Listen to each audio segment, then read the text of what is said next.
In today's video, I'm going to teach you how to generate an iOS build in FlutterFlow. To get started, the first thing you need to do is enroll in the Apple Developer Program. This is required if you want to create and distribute an iOS app through Apple's ecosystem. If you have not completed that setup yet, make sure your developer account is active before moving forward because FlutterFlow will rely on Apple's deployment tools later in the process.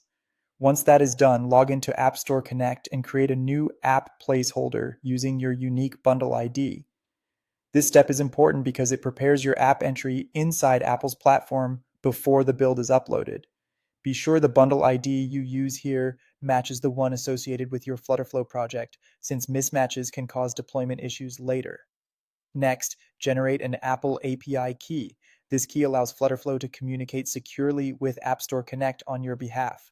As you create it, download the private key file, which comes as a .p8 file, and keep it somewhere safe and easy to access. You will need it again in just a moment. After that, go into FlutterFlow and open Settings and Integrations, then App Settings, and then Mobile Deployment. This is where you connect your Apple deployment details to your app project. If you have not visited this section before, take a moment to review the iOS deployment settings so everything is aligned properly. Now scroll down to the App Store section. Here you'll begin entering the information FlutterFlow needs in order to send your iOS build to Apple. You'll need to provide your Apple account email along with the issuer ID and key ID from the API key you generated earlier. You'll also upload the downloaded private key file, the .p8 file, into this section. As you enter these details, double check everything carefully.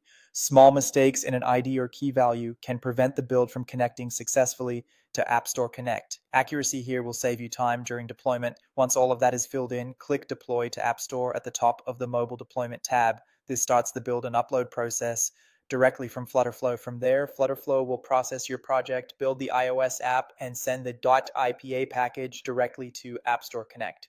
This usually takes around 15 to 30 minutes, so be patient while it finishes.